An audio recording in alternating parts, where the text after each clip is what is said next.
Hello everyone! So for today's vlog, pumunta po kami ng Ome Wetland dito sa May Taichung City. So bali guys, nandito po kami ngayon sa bus stop dahil naghihintay kami ng bus number na 309. Medyo late na kami guys, 4 PM na po. 1 hour po yung biyahe papunta doon. Ngayon po ay merong typhoon dito sa May Taichung. Hindi namin sure kung uulan ba doon mamaya. Wala pa naman kaming dalang payong.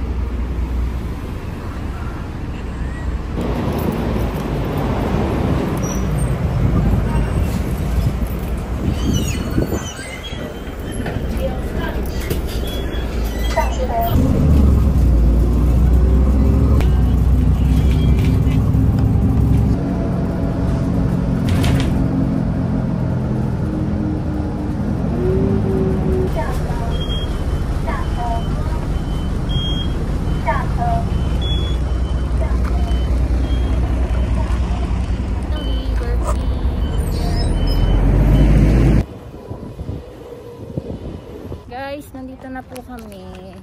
So, medyo malayo pa po yung lalakarin namin. Mahigit 24 minutes walk. Tignan nyo guys kung gaano kahalayo yung lalakarin namin. No? Ako na nagdala ng bag niya guys. Parang ang lapit niya. Pero, kalayo pa rin pala talaga. So, layo. Sabi sa weather, sa cellphone, mayroon daw typhoon. Wala naman. Typhoon na to sa kanila yung makulimlim. Pero, tingnan nyo naman, oh. Meron pa din pong sunset.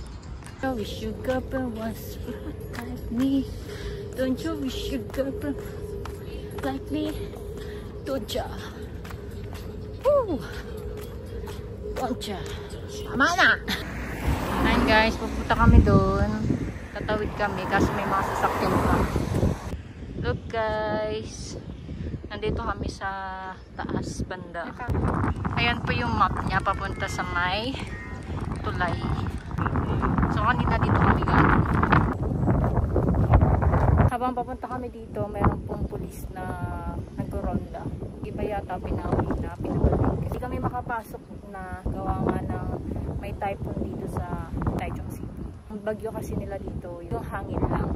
Pero kung sa Pilipinas siguro to, carry bells pa rin to kasi hangin lang naman siya. Pero dahil nga nasa Taiwan kami, typhoon na to sa kanila yung hangin na to. Ayan. Doon guys, nakakapang-isaw sa kami.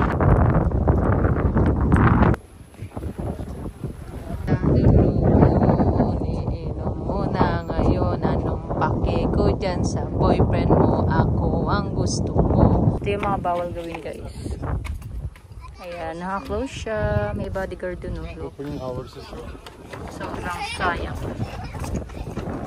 Ayan yung itsura niya. So, dapat tatawid kami dyan. Tapos, titignan yung sunset.